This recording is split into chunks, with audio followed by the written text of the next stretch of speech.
Muy buenos días a todos los que nos suelen acompañar con el gusto por los temas ligados a la complejidad y a todo aquello que involucra o que toca.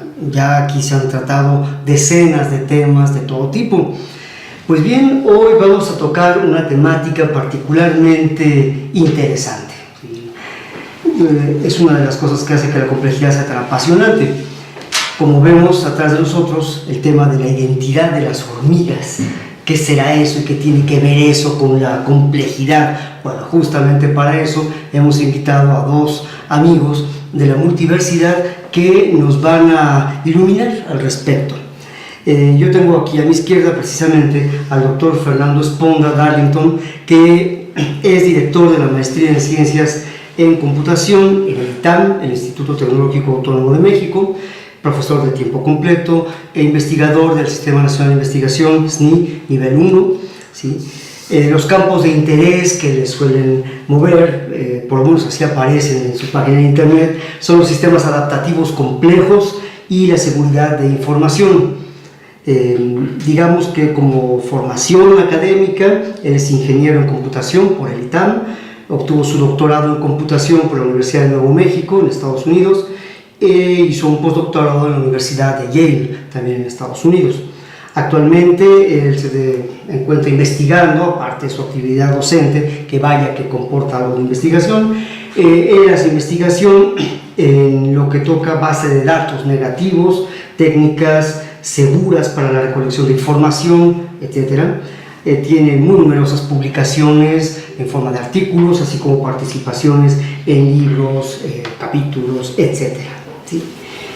Y bienvenido, doctor. Gracias. A mi derecha tengo a mi querido amigo, el doctor Juan Pablo Ramos Correa. Él es médico cirujano por la Universidad Nacional Autónoma de México y cosa que hace unos años hubiera sonado verdaderamente esotérica, pero él actualmente cursa estudios en matemáticas aplicadas también en el ITAM. Bueno, hay un vivo ejemplo aquí de esto que permea la atmósfera actual, que empieza a ver como cada vez menos anómalo esta mezcla y esta manera de desdibujarse las fronteras entre las diferentes áreas del conocimiento. A mí en lo personal eso me regocija sobremanera. El resto de la mesa pues lo hago por protocolo, por el doctor Gustavo Casas, que todos conocemos, director académico de la Multiversidad Mundo Real Edgar Morin, y que pues obviamente nos acompañará aquí para no perder esa chispa interesante desde el mundo de lo social, ya sea de la antropología social, la sociología, y un servidor, Alexandre de Pomposo, profesor, investigador emérito también de la multiversidad. Bienvenidos todos, estamos en casa. Entonces, yo ahora le voy a ceder la palabra al doctor Esponda para que nos hable durante un rato acerca de lo que él ha investigado, de lo que él considera que es importante sobre este asunto que es interesante de la identidad de las hormigas. Doctor Esponda. Pues muchas gracias por la invitación. Gracias por venir. Las hormigas. Bueno, recientemente acabo de comenzar la investigación en las hormigas, pero ¿por qué hormigas? Vaya, las hormigas son el ejemplo clásico de la complejidad. Nos interesan mucho las hormigas porque de alguna manera los vemos como agentes simples que son capaces de comportamiento complejo cuando se juntan muchas, ¿no? En un colectivo. No estoy tan seguro de la simplicidad de una sola hormiga, creo que tampoco entendemos exactamente cómo funciona, pero sí son simples en cierto sentido. Al menos una hormiga promedio tiene alrededor de 300,000 neuronas, no son muchas, 1,000,000 de conexiones neuronales, mientras que un ser humano, ¿no? Nosotros tenemos, me corregirá el médico, tenemos como 10 a la 10 o 10 a la 9 neuronas, con 10 a la 13 conexiones, muchísimo más. Y no solo eso, sino redes neuronales artificiales, ¿no? Recientemente hechas en Stanford y en Google, tienen que son de 10 a la 6 neuronas con 10 a la 9 conexiones, o sea, más que una hormiga. Y es bastante impresionante lo que estas redes neuronales han logrado hacer, como aprender como conceptos, como a reconocer gatos de videos. Pero la verdad es que eso pareciera pues mucho más simple que lo que hace una simple hormiga, ¿no? Una simple hormiga con menos recursos tiene que hacer, aparte de que se tiene que mover, ¿no? Tiene que transitar por el mundo, tienen que recolectar comida, tienen que pelear por territorio, tienen que limpiar el nido, tienen un montón de actividades y son recursos bastante limitados. Entonces son simples o no son simples, no sé, pero tienen algo que a mí me parece muy interesante, las hormigas, que tiene que ver con esta estructura social, que hay una reina y bueno, hay muchas especies de hormigas, pero hay la reina y hay las obreras. Y lo interesante para mí es que la reina es la única que es fértil y es capaz de reproducirse y las obreras no. Y eso es, vaya, de entrada levanta la ceja de mucha gente, porque ¿cómo es posible que haya un organismo que no se reproduzca y que tenga de todas maneras algún tipo de incentivo de cooperar, ¿no? Sacrificaron ese privilegio, ¿no?, de la vida, que es reproducir tus genes a la siguiente generación, no lo tienen. Y una manera de entenderlo, creo, es que en realidad la hormiga no es la unidad de selección, no es el individuo, en realidad es la colonia. Lo que se reproduce es toda la colonia. Entonces hay que entender, desde mi punto de vista, las hormigas como un superorganismo que simplemente no está contenido por una membrana, ¿no? Y no estamos acostumbrados sí estamos acostumbrados a ver hormigas, pero no a pensar en ellos así. Hay muchos sistemas de este tipo nos interesan, ¿no? Pensamos en el cerebro, ¿no? Estudiamos las neuronas, también decimos la neurona es algo simple, no tan simple, pero conectas muchas juntas y pasa algo interesante, una colonia de abejas, etc. Yo creo que la multicelularidad es otro ejemplo. También tenemos esta colección de células que también han sacrificado algo por ser parte del colectivo.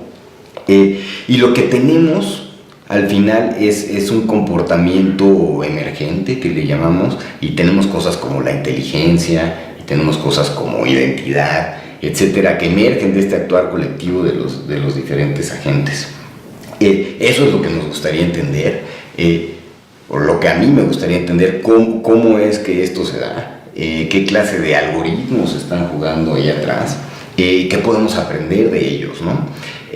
Mucho en el espíritu de la complejidad es justamente ver qué cosas hay en común en disciplinas tan disímiles como las que aquí estamos, ¿no? O que aparentemente disímiles, hay soluciones comunes. Entonces, bueno, ese es el motivo de tratar de estudiar estos sistemas. Y no es solamente en el caso de las hormigas, ¿qué podemos aprender de ellas? Creo que eso se ha hecho bastante y se seguirá haciendo, extraer algoritmos de optimización, etc. Pero ¿qué podemos traer de otras disciplinas para entender las hormigas? Desde economía, computación, matemáticas, física, para tratar de entender qué es lo que pasa, qué es lo que hacen las hormigas. Entonces, a mí el problema en particular que me he abocado estos últimos meses o este año tiene que ver con la identidad. Y quizá más al rato, cuando en mi introducción que hablaron de bases de datos negativas, seguridad de información, con qué tiene que ver con todo esto, pero sí, tiene mucho que ver con todo esto, resulta. Entonces, bueno, ya más al rato les platicaré qué tiene que ver las bases de datos negativas, tal vez con lo de las hormigas. Pero el problema particular que a mí me ha abocado, que yo me he abocado a tratar de entender, es cómo una hormiga decide que otras hormigas pertenecen a su colonia. Suena trivial, ¿no? Pero bueno, las hormigas otra vez son un organismo simple. ¿Cómo saben qué otras hormigas son las que deben de dejar entrar a su colonia, ¿no? Al nido, y a cuáles hay que atacar? O sea, no es tan claro cómo lo deben de hacer. Y ha habido varios modelos a través del tiempo. El primero, quizá el más obvio, es pues que hay un componente genético, y no digo que no exista, que ya viene codificado quiénes son de la colonia y quiénes no, y en base a eso hay algún tipo de marcador que pueden identificar.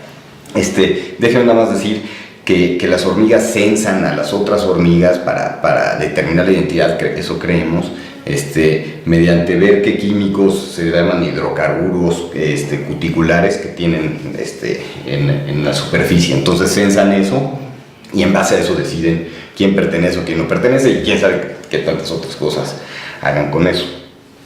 Entonces estos hidrocarburos igual están codificados genéticamente y punto, se soluciona el problema. Pero resulta que este perfil cambia con el tiempo, cambia con las condiciones climatológicas, cambia con la dieta. Entonces no es, al menos enteramente, algo que esté codificado ahí. Esto implícitamente implica que todas las hormigas de una colonia pues sensan lo mismo, ¿no? Porque son genéticamente idénticas aparte. Otros modelos hablan de que las hormigas tienen adentro una especie de patrón de lo que es la colonia, del olor de la colonia, y son capaces de, al detectar otro olor o estos químicos, ver algún tipo de diferencia. Las dos teorías más relevantes aquí es que se fijan en qué cosas tienen, en buscar ciertos rasgos positivos que identifican a la colonia, y entonces lo encuentro, pues es de mi colonia, y otros se basan en identificar rasgos que son no deseados, ¿no? Entonces si encuentro un rasgo en particular malo, eso es lo que voy a atacar, lo que no voy a reconocer como propio. Está bien, pero bueno, para empezar no creo que sean una u otra de estas dos cosas, pero implica también que todas las hormigas son iguales, que todas las hormigas sensan lo mismo. Y han encontrado recientemente un experimento interesante en donde se descubrió que el olor las hormigas tienen diferentes tareas. Piensen las que van a patrullar, las que recolectan, las que se dedican al trabajo de caza, por así decir. Resulta que el olor entre hormigas que son de la misma tarea, por ejemplo, patrullan, pero de diferente colonia, está más cercano, en el sentido euclidiano, están más cercanos que hormigas de la misma colonia, pero diferente tarea. Entonces eso pone una dificultad a estas dos teorías. Yo, y creo que para todos los alumnos de la multiversidad y gente que esté interesada en la complejidad, pues seguramente están pensando en lo que voy a decir yo, que el modelo que propusimos ahora yo y mi colaboradora Deborah Gordon, que es la que sabe de hormigas, es que no todas las hormigas son iguales. De hecho hay diversidad entre las hormigas y cada hormiga es capaz de detectar solamente o reconocer una parte del espacio de olores, no todo. Entonces una hormiga es capaz de detectar a un grupo de hormigas o de olores que son ajenos, y a otro grupo de olores ajenos los ignora, ¿no? El chiste aquí es que el actuar, que cada hormiga es, digamos, independiente en los olores que reconoce, no actúan en contra de los propios olores de la colonia. Tenemos un mecanismo que tiene sentido de habituación. ¿Por qué no vas a estar reaccionando contra olores que te encuentras muy frecuentemente? Pero siempre y cuando tengamos diversidad en las hormigas, entonces de alguna manera tenemos cubierto todo el espacio de posibles olores, porque si una hormiga no identifica a otra que se viene acercando, digamos, para invadir, pues si no lo detecto yo, lo detectas tú, o si no, tú. O sea, la probabilidad de que sea detectada aumenta exponencialmente con el número de encuentros. Entonces no necesita una hormiga tener toda la información. Y yo creo que eso viene como parte del sacrificio que hicieron las hormigas en ser un ente distribuido, de ser un ente colectivo, que no necesitan poder ellas tener toda la información de quién es la colonia. Yo creo que incluso hay por ahí un argumento energético de eficiencia que no tiene sentido, que la relación entre información y energía habrá que estudiarlo un poco más, pero no tiene sentido que cada hormiga sepa todo eso, y es totalmente impráctico, porque cada vez que cambia el perfil de la colonia, pues se tiene que adecuar el mecanismo de reconocimiento de todas, etc. ¿Y por qué? Solamente de una parte eso es suficiente. Pues ese es el modelo que hemos propuesto. La identidad entonces emerge del actuar de todas las hormigas en colectivo. Entonces ninguna hormiga por sí sola sabe cuáles son todos, puede definir cuál es el olor de la colonia, pero es el actuar de todas las hormigas juntas que define cuál es la identidad de la colonia. Y me gustaría decir que este algoritmo a mí me parece muy interesante porque me lo he encontrado en otras partes, es donde vienen las bases de datos negativas, o de hecho del sistema inmune. Y yo creo que el sistema inmune tiene un mecanismo similar, en el que las células, al menos hablemos de las células T, son capaces de identificar una serie de patógenos o de antígenos, pero no todos. Y el actuar de todas tus células inmunes definen en realidad qué cosas no pertenecen a ti, implícitamente qué cosa eres tú, ¿no? Entonces yo creo que una función del sistema inmune emergente, quizá no planeada, es definir tu identidad, ¿no? A un nivel muy fundamental. Me interesaría saber en qué otros sistemas este algoritmo distribuido existe, qué características tiene el algoritmo, ¿no? Aparte de que es distribuido, igual tiene cierta eficiencia energética, etcétera. ¿Qué otros sistemas lo presentan? Y ¿qué otras características tiene el algoritmo y qué otros sistemas lo presentan? No sé qué características tiene que tener un sistema. Tiene que ver con esto de que le llamo sacrificio igual y desafortunadamente, pero esto, la multicelularidad, en donde las células pues sacrifican ciertas cosas como el reproducirse tanto como quieren, ¿no? Tienen los telómeros que acotan de alguna manera el número de veces que se pueden copiar, etcétera, para poder crear algo más grande, ¿no? Para poder, para que evolucione la cooperación, los individuos tienen que dejar algo por el bien del todo que al final les resulta provechoso. Es ahí donde salen este tipo de algoritmos, este tipo de estrategias en donde vamos a distribuir la información entre todos para conferir identidad o inmunidad o todas estas cosas, o surge este tipo de algoritmos y son habilitadores de la evolución de la cooperación, no sé, ¿no? Más adelante, lo que les he platicado ha sido empezó bastante teórico, pero hemos regresado a la literatura a revisar experimentos y ver si efectivamente esta propuesta de este modelo de identidad tiene cierto valor predictivo y es consistente con los experimentos. Y hasta ahorita, con todos los experimentos que hemos revisado en la literatura, ha sido consistente. No digo que los experimentos lo demuestran, pero al menos es consistente. Hay experimentos, es posible pensar en experimentos, en fenómenos que falsificarían esto que estamos proponiendo. De hecho, ya cuando sale el artículo les paso la referencia.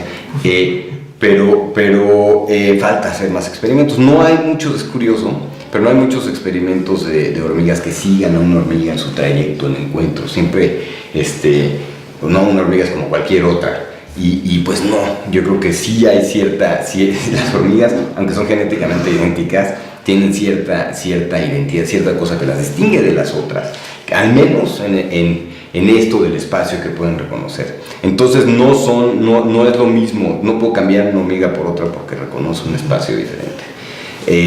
Eso, de hecho, falsificaría experimentos relacionados con eso. Nos hace falta, y es el siguiente paso, hacer experimentos ya con hormigas, que es algo más caro y más costoso, para tratarlo de verificar. Yo estoy seguro que habrá cosas que funcionan, habrá cosas que no. En biología, tal vez también en la física, es muy difícil encontrar cosas absolutas, ¿no? Las hormigas, estamos hablando que hay 22,000 especies, solamente conocemos 12,000, y hablé de las hormigas como si fueran, esas son las hormigas, hay una variedad enorme y se comportan de maneras bien diferentes, adaptándose a sus circunstancias. Entonces no es la esperanza de encontrar algo global que caracterice de manera absoluta a las hormigas, pero sí quizá un algoritmo que no solo aplique a las hormigas en general, pero yo creo que a otros sistemas como puede ser el sistema inmune, etc. Perfecto, pues muchísimas gracias. Hay materia, yo aquí nada más así pellizcando, ya me salió una lista nutrida de puntos y que bueno, aquí vamos a ver cómo se autoorganiza este sistema, ¿verdad? Como bien lo mencionaron, aquí tenemos formaciones muy variopintas, lo cual es muy bueno, y entonces, bueno, pues queda abierta la mesa para debate, preguntas, comentarios, cualquier tipo de observación. Sí. Bueno, a mí la verdad es que la parte más interesante de esto, y tal vez lo voy a poner de una forma muy simplista, es que no hay un centro que le diga, tú hormiga tienes que hacer tal cosa y tú hormiga tienes que ahora hacer tal cosa.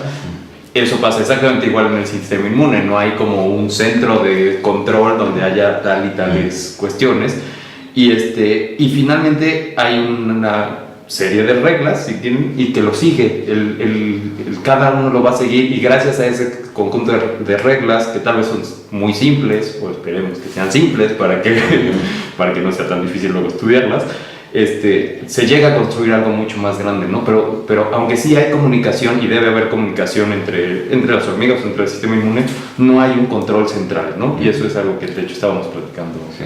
Yo creo que es desafortunado el llamarle reina a la reina, ¿no? Sí, como que parecería que la reina está diciendo, tú vete para allá. Que finalmente es una parte más, ¿no? Es una parte, la reina es una más de la colonia, tiene su labor y hace su trabajo y nada más, ¿no? La más especializada. No manda, ¿no? sí, mucho más especializado, ¿no? Exacto. En términos quizá muy conceptuales, ahí hubo una transformación también en la manera de mirar al hormiguero, ¿no? Quizá durante un periodo previo se consideraba que las hormigas podrían responder a ese sistema centralizado, ¿no? Claro, y sí. en el avance de las investigaciones se fue descubriendo justo este aporte, ¿no? Yo me lo encontré, por ejemplo, en un libro de Manuel Carneiro Caneda, que se titula Management para la complejidad y el caos organizativo. A pesar del título, a pesar del título es bien interesante porque consigna prácticamente el 70% del contenido en explicar la asociación que tiene el comportamiento de las hormigas con la complejidad, y ya después un apartado muy pequeñito de página la consigna lo que tocaría al management, ¿no? Eso fue lo que me hizo detenerme, ¿no? Cuando leí, vi que dedicaba más tiempo a la revisión conceptual. Pero una parte que yo me quedé fue en la descripción que hizo el danés Maurice Maeterlinck, belga, ¿no? En el primer tercio del siglo XX.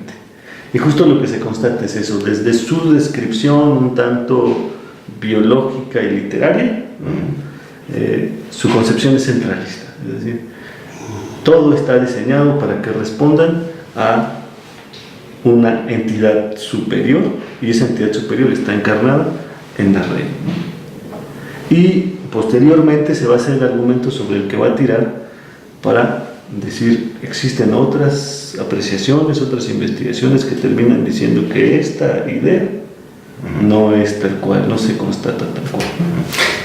Eso es interesante porque yo creo que tenemos una conversación previa de las figuras geométricas ideales, el círculo ideal, que nos ayudan de hecho a entender el mundo.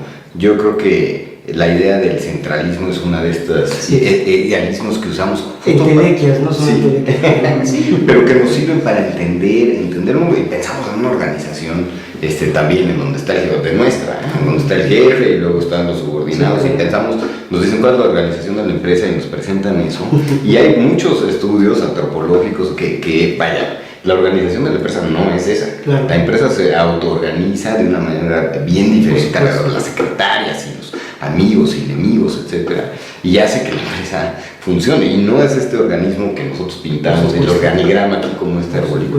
Entonces sí, me parece muy interesante lo que dices. Sí, sí, a mí escuchando a Gustavo y lo que comenta tu esposa, a mí me viene a la mente preguntándose por otros sistemas, ¿no? Donde hubiera esta cuestión de reconocimiento o no reconocimiento de información positiva, negativa, y no sé por qué, digo, yo no soy sociólogo ni mucho menos, pero lo que me vino a la mente fueron las sectas religiosas.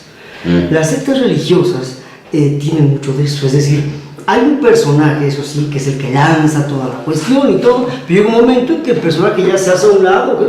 Y aquello sigue, y están los seguidores y se autoorganiza.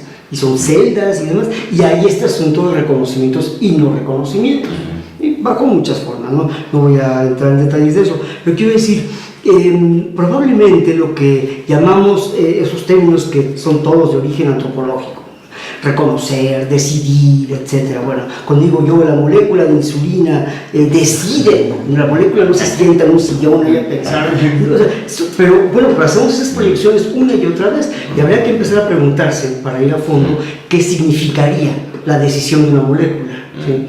Es la pregunta por las afinidades o las no afinidades, precisamente, ¿no? De estas informaciones positivas o negativas. Bueno, en el caso de la bioquímica molecular queda claro, prácticamente todo se resume al electromagnetismo, ¿sí? Y a la morfología de esas macromoléculas, que hoy ya las consideramos como mini cristales aperiódicos, sería la connotación oficial, ¿verdad?, de esto. Son cristales pero aperiódicos, a diferencia del cloruro de sodio, por ejemplo, que se repite una y otra vez hasta formar cubos, cubitos, cubotes, todo eso. Una enzima, por ejemplo, la alcohol deshidrogenasa hepática, es una cosa enorme que no es un cubito, es una cosa bastante más compleja y complicada. Pero tiene estas capacidades de reconocer uno, de ser reconocida uno.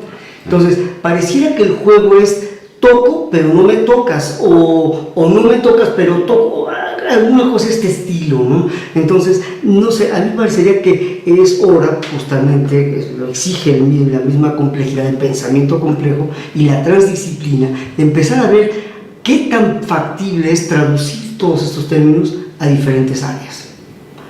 Por ejemplo, usted empezó hablando de la simplicidad. Y en efecto, con razón, le pone comillas a la simple hormiga, que simple tiene relativamente poco, ¿no? ¿Qué es la simplicidad en este caso? Todos los sistemas parece que necesitan, es una cosa de la que no nos hemos deshecho, ni con la mecánica cuántica, ni con la relatividad, ni con nada, tampoco la complejidad, de un referente inamovible. Necesitamos un referente inamovible para decir lo que sea, que digamos. En lingüística yo necesito un alfabeto. En física yo puedo necesitar el campo gravitatorio, las fluctuaciones estocásticas del vacío, pues algo necesito, una agarradera.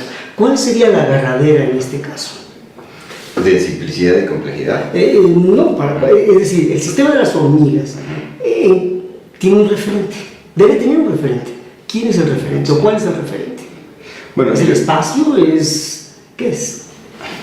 Yo pensaría, si estoy entendiendo bien la pregunta, que es, o al menos lo que nos llama la atención y la complejidad, el referente es el individuo, y lo que es capaz de hacer un individuo. Pues, con su información local. Con su información local, y eso es a lo que le llamamos de alguna manera simple, en comparación con lo que se puede hacer en el colectivo. O sea, la complejidad está en referencia a lo que no puede hacer el individuo solo de manera trivial o simplemente por poner muchos puntos en donde la riqueza viene de algo que no acabamos de entender. Pues si lo entendemos, luego ya de alguna manera le llamamos simple, ¿verdad? O sea, abusando de Ortega y Gasset, diríamos, la hormiga es ella y su circunstancia. ¿No? Pues sí, porque depende de lo que le rodee, aportarse de tal o cual manera, va a ser reconocida uno de tal o cual manera. No sé. Sí, no sé. Vaya, yo creo que la complejidad de las hormigas es en referencia al individuo. Eso es lo que yo creo. También hablaba del sacrificio, de lo que cede el individuo en torno a la colectividad. En este mismo libro yo encontré una frase que me causó ruido, no la pude leer demasiado, pero que decía que a diferencia de las abejas, por ejemplo, las hormigas difícilmente podrían sobrevivir de no ser por la colectividad. Es decir, que era de los pocos insectos que requerían sustancialmente, digamos, la estancia colectiva. que no se había constatado hormigas solitarias, pero sí se podía constatar que podían existir. Hay abejas que sí viven ermitañas, Sí, pero ¿no? no sé, puede ser. Sí. Y en este dato me parece interesante por la siguiente pregunta en términos antropológicos y en términos del concepto de evolución, en términos para la antropología. Si no, esto es una condición de su éxito, porque parece que es un insecto exitoso en términos evolutivos, ¿no? Pues Y en términos solamente en la Antártida no hay. Y en términos de población. ¿Y quién sabe? ¿Y quién sabe? Habría que buscar. Y endémicas en todas partes. Sí, es impresionante. Sí, son muy exitosos. Y en ese sentido, no sé qué tanto también en términos de comparación con la vida humana, sí habría, digamos, en términos de una comparación muy exigida, ¿no?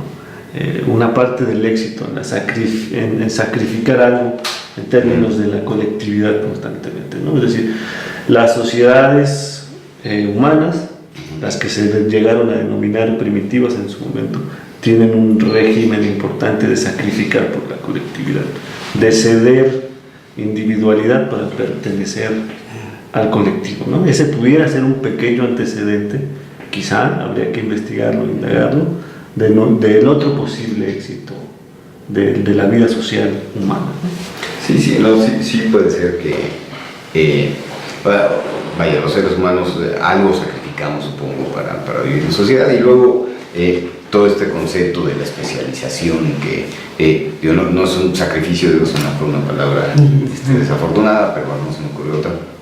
No, pues muy clara. Pero la especialización, nos hace un poco, o no un poco, mucho, interdependientes. A mí me llevas a vivir a una montaña y estoy como la hormiga. No, o sea, yo sé hacer computadoras y leer libros, pero no sé arar la tierra. O sea, yo no puedo sobrevivir sin la gente que está alrededor de mí. Yo creo que son pocos los que sí. Ahora, quizá algo diferente entre las hormigas y nosotros en la especialización, no de acuerdo a Deborah Gordon, es esta noción de división del trabajo que introdujo Adam Smith, ¿no? Y que usaba a las hormigas como ejemplo.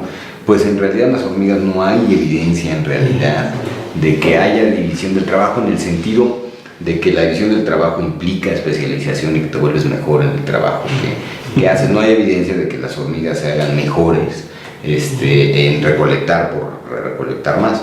De hecho, lo que sí hay este fenómeno es de alocación de tareas, que es también dinámico dependiendo de las circunstancias ambientales, cuántas salen a patrullar, cuántas salen a recolectar, cuánta basura hay, pues cuántas se ponen a... Entonces, esta división del trabajo sin especialización es algo diferente de lo que hacemos nosotros, en la que pues, yo puedo un día ser zapatero, otro día soy el que vende los esquites y otro día computólogo, ¿no?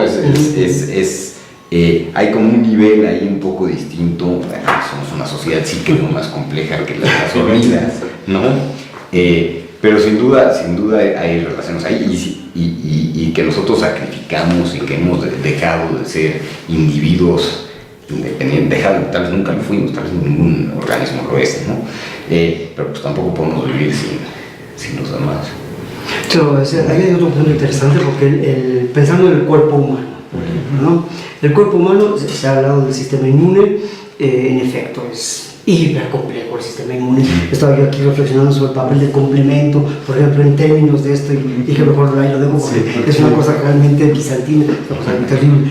Pero lo que sí me vino un poco a la mente es esto, y es que nosotros decimos el organismo, ¿no? El cuerpo humano, el organismo. Es un término ambiguo que echa mano de mezcla dos conceptos distintos, ¿no? Que son el de función, por una parte, y el de estructura, por otra parte, ¿sí? En realidad se mezclan y se condicionan mutuamente. Si no hay función sin estructura, no hay estructura sin función. Bueno, okay. Pero en el caso concreto, digamos, del ser humano, se puede aplicar a tantos otros organismos, ¿verdad? Pero el sistema inmune en realidad sería un organismo dentro del organismo. En realidad lo que llamamos el cuerpo humano es un conjunto enorme de organismos que se conforman de esta forma, ¿no? Entonces, cuando menciona, por ejemplo, que es bien interesante la idea de un hormiguero como un organismo, Es decir, donde las hormiguitas son como células, ¿sí? Y a diferencia de las células de mi piel, por ejemplo, que están pegadas una con otra por sus complejos de unión, en ese caso las hormigas sí tienen uniones entre ellas, pero son de otro tipo, vía feromonas o qué sé yo, ¿no? Muy bien, a fin de cuentas satisface. Hay una hipótesis por ahí que baila y que ha dado muchos tumbos, la famosa hipótesis Gaia, ¿sí? En la que se habla de la Tierra como un enorme organismo. Y en ese caso nosotros seríamos hormiguitas, ¿verdad? De alguna manera, o una pelusa infecciosa del planeta, no sé qué exactamente, va a punto de desaparecer, ¿no? Pues, como se ha dicho, son más exitosas las hormigas en muchos sentidos que nosotros. Bueno, pero el hecho es, ¿qué tan cierto sería, por ejemplo, de cara a la teoría de sistemas? ¿Qué tan cierto sería pensar en las hormigas y después sus extrapolaciones al terreno de la informática, de la inmunología, qué sé yo? ¿Qué tan válido sería pensar en que hay sistemas, subsistemas, subsubsistemas y una especie de naturaleza fractal ahí? ¿Qué tan válido sería esto? ¿En sistemas? Sí. Bueno, yo creo que sistemas computacionales son lo que ha habilitado, en todo caso, este crecimiento en escala, si lo queremos ver así, de nuestra propia complejidad. Nos han permitido justamente conectarnos con otras personas para generar probablemente un organismo, un superorganismo de todos nosotros. Yo creo que son los sistemas los que han habilitado este crecimiento, ¿no? Que no sé si lo podemos detectar, no sé si una neurona puede darse cuenta que es parte del cerebro, pero bueno, yo sospecho que sí hay algo ahí, y son los sistemas que nos presentan aparte un montón de, no solo esa posibilidad, sino cosas como virus, ¿no? Enfermedades. Ya tenemos que hablar del sistema inmune de los sistemas, etcétera, etcétera, ¿no? Porque aparte hay no siempre estamos comunicados con otra persona del otro lado, a veces no sabemos, igual es un robot, hay más robots que personas, ¿no? Autómatas por ahí produciendo información que nos engaña, etcétera, ¿no? Entonces, sí, yo creo que los sistemas nos han ayudado a dar un paso, a mi juicio, en la complejidad. Hace, iba a decir 100 años, pero hace menos, era impensable, ¿no? Lo que tenemos, la comunicación, lo que piensa alguien hoy bueno, lo que pasa en Medio Oriente, etcétera, me afecta ya de manera inmediata. Claro. Y antes no, ébola. Claro. ¿No? Ahora ya está, bueno, igual ya está aquí, no nos hemos dado cuenta, y antes olvida lo que pasaba en África hace 100 años, ni nos hubiéramos enterado. Sí, yo ayer estaba sorprendido con Google Earth, me metí ahí en la población esta kurda que está en la frontera entre Siria y Turquía, y fui a ver dónde quedaba aquello, ya vi dónde estaba, dije que hablaría de lo que está pasando ahí, entonces le puse a regresar a mi punto, aquí a la Ciudad de México, vi cómo se separa de un brinco de esta México, y dices, estamos al lado, sentí como miedito, francamente, ¿no? Entonces, yo me pregunto esto también, porque creo que hay una cosa interesante, por lo menos a mí me resulta interesante, y lo pongo aquí en la mesa, ¿sí? Porque no hay nada que quede fuera de esto. El tema de la conciencia, a ver, dice usted, un ojo puede ver todo, excepto a sí mismo viendo. A menos que se vea a sí mismo en un espejo, y aún así habrá que ver, pero salvo ese caso, nunca podré, yo puedo ver, pero no puedo verme viendo, ¿sí? Entonces, de alguna manera, pregunto yo, un modelo como el del hormiguero, o un termitero, o un panal, qué sé yo, un ejemplo, ¿puede facilitar las cosas, piensan ustedes, de cara a hacer modelos o a comprender mejor esto que llamamos conciencia, que no estoy muy seguro si realmente es lo que pretendemos, ¿no? Pero lo pongo así en la mesa, creo que todavía estamos en pañales, pero me gustaría saber si puede ser útil. En neurociencias creo que... A ver si entendí bien la pregunta.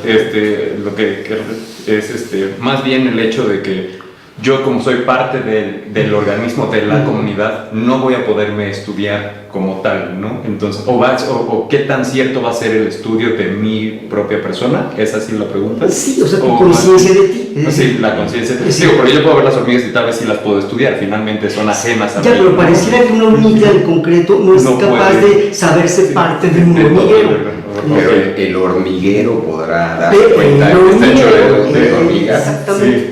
Ahí es exactamente, esa es la pregunta. El hormiguero. Sí, Sí, bueno, porque es el está- punto, sí, porque eso es lo que llamamos los fenómenos de emergencia, tan ad hoc en el terreno de la complejidad, ¿no? Porque posiblemente el hormiguero, justamente con estas hormiguitas que les basta su información local y se termina autoorganizando el sistema, genera o emerge de ahí digamos, un nuevo nivel de realidad, ¿sí? Que es el hormiguero como un organismo. Sí, y tal vez uno de los primeros pasos pues es la definición de identidad, ¿no? ¿Qué soy yo y qué no soy yo? Exacto. Eh, Exacto. no sé en qué sentido ¿Se puede o no se puede decir yo? Ajá. Sí, pues es una pregunta profunda. Pues digo, parecería increíble la pregunta, como que estuviéramos hablando de magia si no fuera porque nosotros somos conscientes, ¿no? de nosotros mismos y tenemos identidad y tenemos todo eso. Entonces claramente algo pasa fuera de que haya algo mágico. Hay algo en los procesos de cómo nos organizamos, en la información, cómo la procesamos, nuestros componentes individuales. Hay algo en este zoológico que tenemos, ¿no? Creo que el 70% de nuestra biomasa son otros organismos, no me acuerdo el porcentaje, pero algo así. Sí. Hay algo en este zoológico que crea la conciencia. No sé qué, pero claramente hay algo. Claro que yo voy, no sé, supe de África, de una casa que tenía un problema, en una ciudad, no estaba metida ahí, en una casa, tenía problemas de hormigas, llamaron a la fumigadora, la empresa fumigadora, para que acabara con la plaga que era. Y volvían una y otra vez, digo, ¿qué está pasando? Hasta que fueron, no sé si fueron complejólogos, matemáticos, no sé qué fueron, pero fueron allá y la conclusión fue terrible, ¿sí? Descubrieron que toda la casa era el hormiguero. Es decir, las hormigas se las habían arreglado por entrar hasta por el último resquicio y tenían toda su organización. Entonces, claro, era súper interesante este asunto. Sí, porque, digo, no para los que vivían en la casa, desde el punto de vista teórico, decir, caramba, es decir, ya incluso no sé si es tan válido hablar de una invasión, sino que a final de cuentas probablemente somos nosotros los invasores, somos nosotros los alienígenas, ¿sí? O más bien pudieron transformar su medio, ¿no? Para poder ellos subsistir. Más bien es una transformación. O sea, se van adaptando a lo que va pasando a lo largo del tiempo. En cuyo caso me estás contestando que la conciencia es una forma de emergencia para responder a una realidad, a un nivel de realidad diferente al de los componentes aislados. Exacto. Podría ser, digo yo. Podría ser, sí. Hay muchas otras interpretaciones, bastante pero de conjetura, pero porque bueno, estamos hablando de que si nos metamos en ese momento, entonces hasta un modelo relativamente simple como el de las hormigas nos puede estar evocando muchas características de la sociedad humana, por ejemplo. Porque eso mismo puede verse en la sociedad, ¿no? Digamos, si quieres, tal vez es un ejemplo muy burdo, pero yo luego cuando entré yo a la carrera de medicina, pues yo estaba con la idea, pues voy a llegar a ser pediatra, pues voy a hacer mi especialidad, etc. No conocí el ambiente que todo esto da, ¿no? Y eventualmente esas características de ese ambiente fue cambiando y tal vez fue lo que fue permeando, que hay más mundo que solo la pediatría, y entonces vamos a ampliarlo, o bueno, por lo menos vamos a conocerlo, tal vez. ¿Qué tanto? ¿Quién sabe? Pero vamos a conocerlo. Entonces no sé si eso es válido en una parte social, esto mismo que decimos, ¿no? De esa evolución. Sí, con base en esta hipótesis, sí. Es decir, en la medida en que el ecosistema, producto de otro conjunto de variables, se modifica y postula, digamos, retos de acción en principio y posteriormente de ejecución, estaríamos hablando de esa posibilidad, ¿no? de la posibilidad emergente de conciencias con distintos niveles para los distintos organismos, ¿no? Y ahí habría otro conjunto de variables que entrarían en juego, que es sus propias disposiciones genéticas y ¿no? sus prácticas, su sistema su inmune, su propio sistema.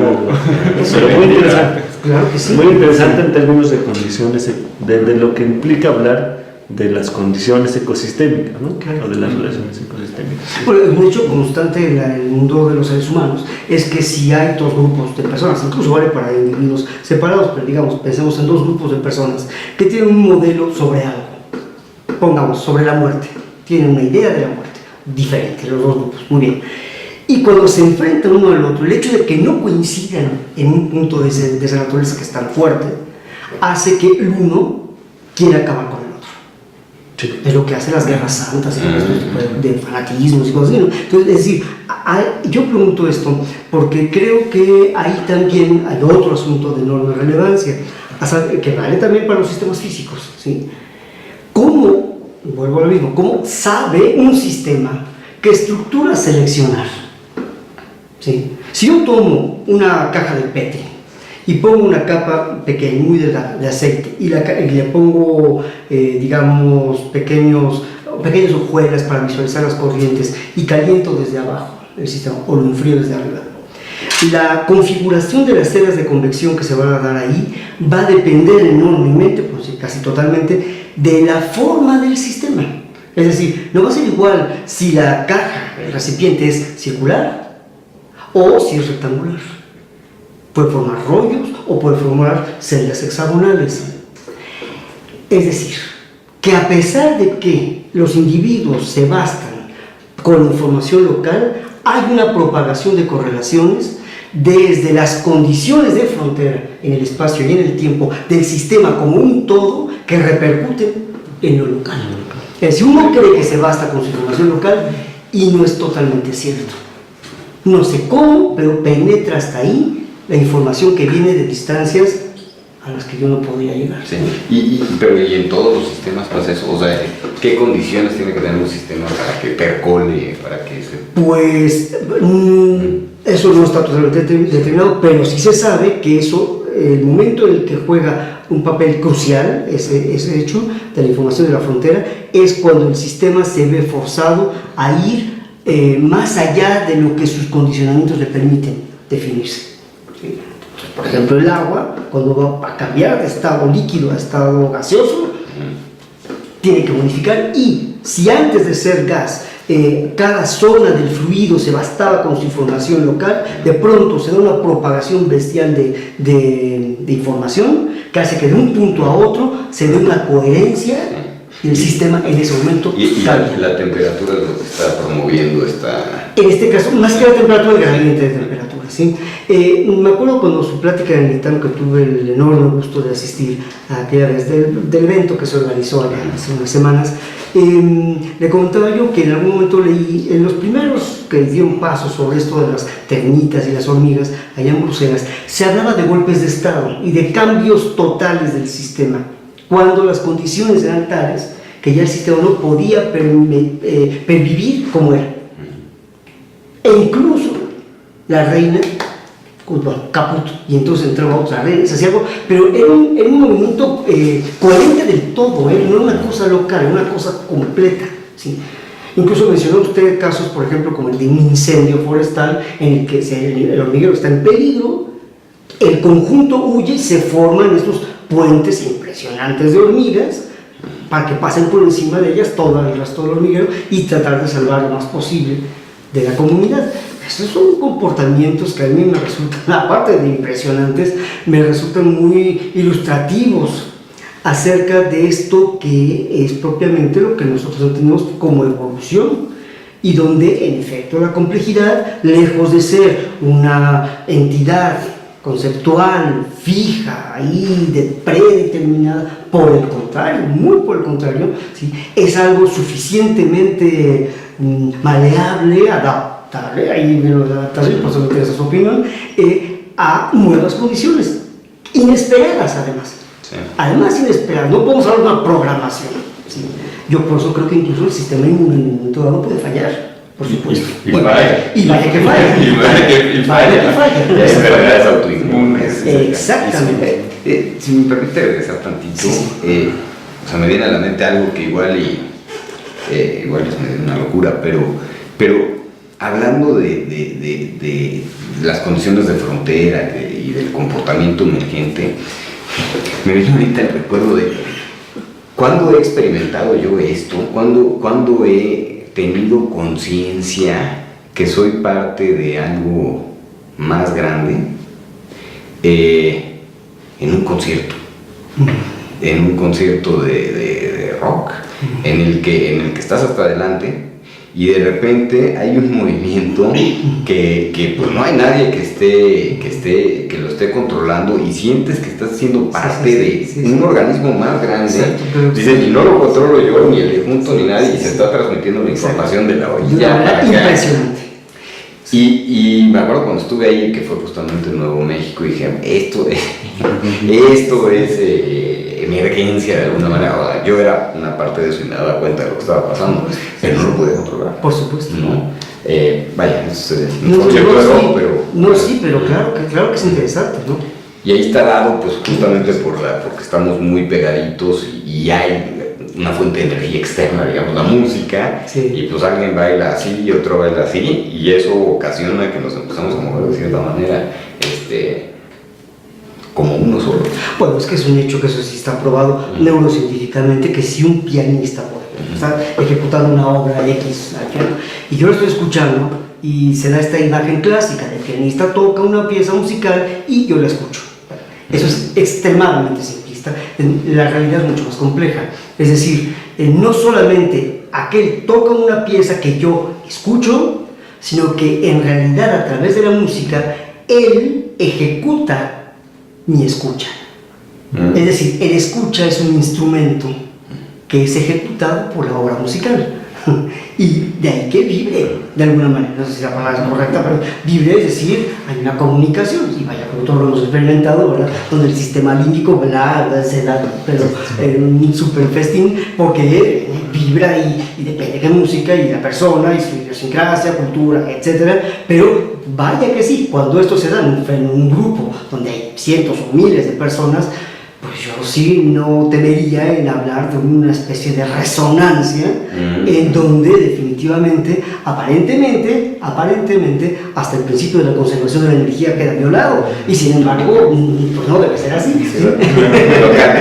Pero exactamente, lo transforma de una manera muy eficiente, ¿no? Algo así. Nuestra propensión a ser racionalistas diría que ese es un efecto.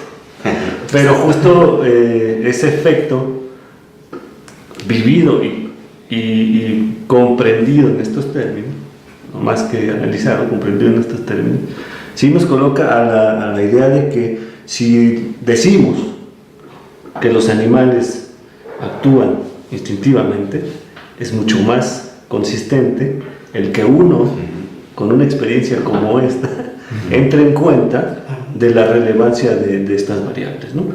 El sonido, detalles que son aparentemente menores en términos de un pensamiento muy racionalista y que se convierten en la sustancia del actual de estos seres a los que les dejamos exclusivamente su actuación por los sentidos y por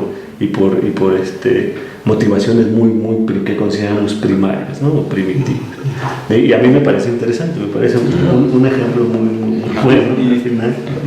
Y de hecho con eso ya hasta se está respondiendo que sí tenemos entonces conciencia del sistema, ¿no? Usted tenía conciencia del sistema, que se emergió un sistema nuevo y que era parte de él, y que ya no podía controlar. Y que sí lo podía controlar, pero era parte de... Digo, a mí me gustaría, no sé si están de acuerdo, como cambiar esa palabra que es sacrificio a más bien inversión. Es una inversión para que todos podamos luego ser algo más, ¿no? O sea, todo el conjunto sea más grande y sea mucho más productivo de cierta manera. Y tal vez, no sé, regresando a la parte donde hablaba sobre las hormigas y que era como un golpe de estado, me sonó mucho, no quiero decir que esté de acuerdo o desacuerdo sobre eso, a lo que decía Marx, que tenía que hacerse totalmente un cambio radical cuando tenía que entrar el comunismo. No podía ser poco, porque tenía que ser casi un golpe de estado violento. Entonces, quién sabe si estaba tal vez también escribiendo como veía las hormigas, ¿no? Claro. Es interesante en términos de identidad, del concepto de identidad en términos sociológicos.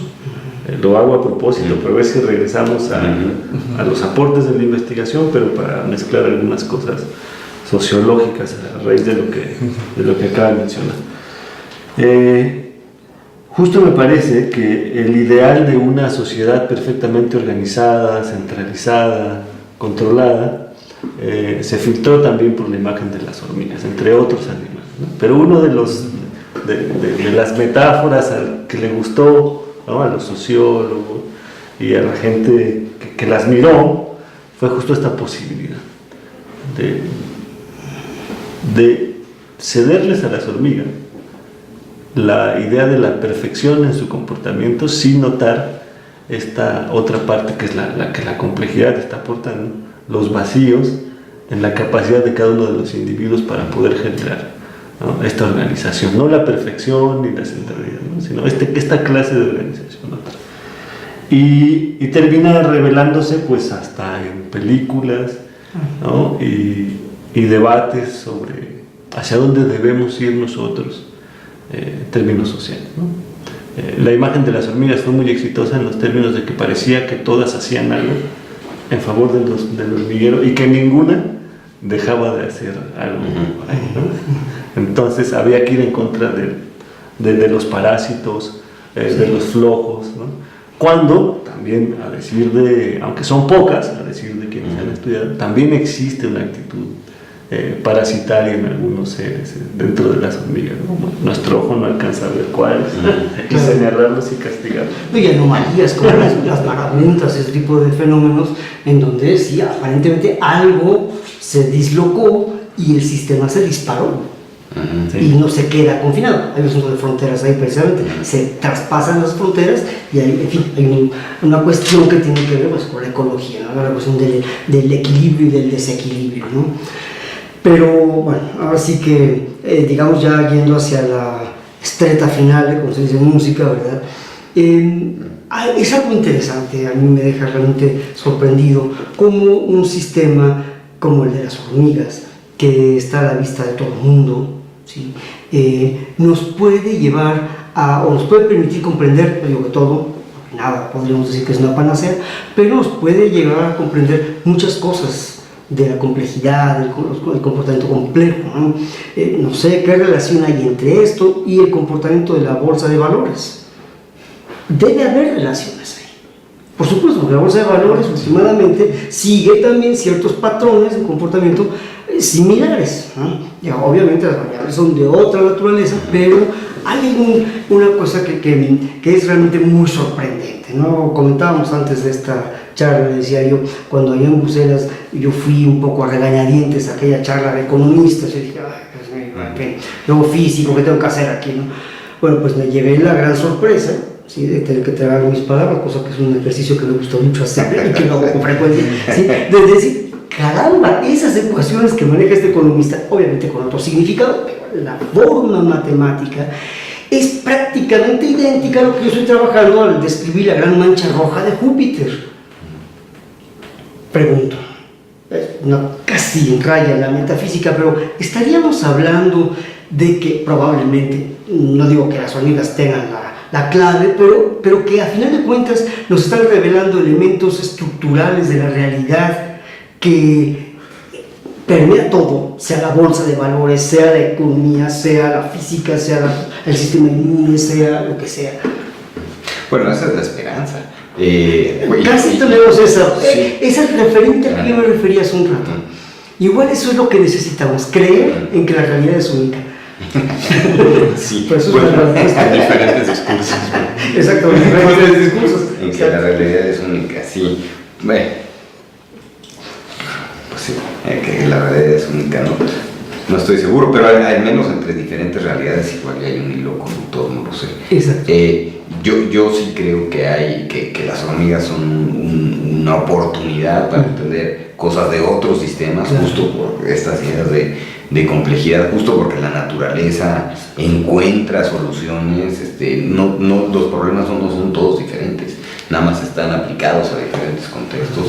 El arte aquí, o la ciencia, saber qué cosas ¿no? ¿Qué cosas son las que podemos aprender de las hormigas que se pasen, de las hormigas y de todo, pero de las hormigas que puedan informarnos de la bolsa de valores, etcétera? ¿Cuáles son las características de ese sistema o de las cosas que hacen que nos pueden informar acá, ¿no? Pero yo sin duda creo que sí, y nos dan la gran oportunidad las hormigas porque son pues, más fáciles que estudiar que el sistema inmune, porque otra vez es un organismo sin membrana, entonces las puedo ver. Por supuesto.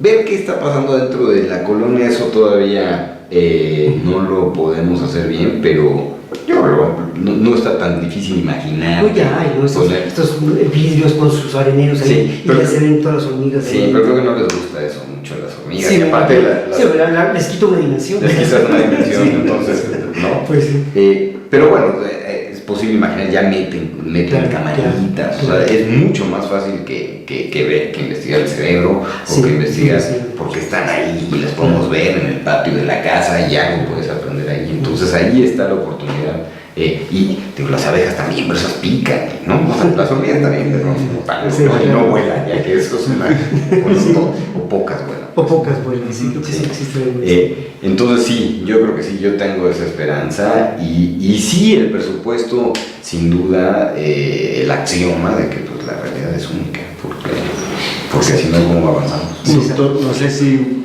me gustaría, antes de cerrar, si nos ayudara a hacer la relación entonces entre la identidad de las hormigas y estos dos áreas de investigación que está desarrollando, ¿no? Para poder... Pues bueno, esto de las bases de datos negativas, que suena, es básicamente lo del sistema inmune, que yo cuando empecé mi doctorado, bueno, me interesaba lo de complejidad y llegó un grupo que hacía modelos del sistema inmune y ahí pues me involucré en eso. Lo que me llamó la atención era cómo se representaba la información ahí dentro. Lo que me llamó mucho la atención fue en particular las células T que nacen en el timo, en el thymus, el timo que se llama en español, y son aquellas células que son capaces de, bueno, ahí se les muestra una muestra de los componentes, digamos, que normalmente están en el cuerpo y aquellas que logran reconocer, y aquí es algo muy geométrico, pues, que logran pegarse a algo que encuentran ahí, se mueren, con la idea de que no quieres que estas células escapen en el timo y te empiecen a atacar. Entonces solo aquellas células que sobreviven a este proceso, que no identifican nada de lo que normalmente está en tu cuerpo, son las que maduran y salen a patrullar. Entonces, cada una de estas células sabe un cachito de lo que no eres, ¿no? Y en conjunto, todas ellas definen lo que eres, ¿no? Especificando individualmente que no eres. Entonces, yo dije, bueno, pues ¿cómo podría esta idea está bonita? Podríamos llevarlo al mundo de la información digital, simplificarlo enormemente a cadenas de bits, etcétera. Y entonces las bases de datos negativas justamente son todo lo que no está en tu base de datos, todos los nombres y direcciones, etcétera, que no están en tu libreta de direcciones. Eso es lo que guardo yo, con aplicación ahorita de seguridad de información y por ahí de privacidad también. No es que mi interés sea la seguridad, pero vaya, parecería que del sistema inmune de las hormigas, sí, una de las funciones es pues mantener la integridad, la seguridad. Entonces, pues fue usar esas ideas y llevarlas al mundo de la criptografía y de la computación, en donde he tenido que quitarle toda referencia al sistema inmune, a las hormigas, para que me tomen en serio. Pero bueno, tristemente, ¿no? Aunque que se me hace ridículo, porque todas las grandes ideas, no que esta sea una gran idea, pero han venido inspiradas de la naturaleza. Seguramente. Pero bueno, hay que quitarle eso y ponerle puros números para que funcione mejor. Exacto. Muy bien, pues si no tienen algún otro comentario, hemos presenciado aquí uno de los espectáculos más hermosos que puede presenciar el ser humano, que es la inteligencia en acción, ¿sí? Y me refiero fundamentalmente aquí a mis tres amigos. Y yo en ese sentido pues quisiera terminar o clausurar este encuentro con esa frase hermosísima de Blas Pascal, que dice que primero se cansará el pensamiento de pensar antes que la naturaleza de proponer. Muchas gracias.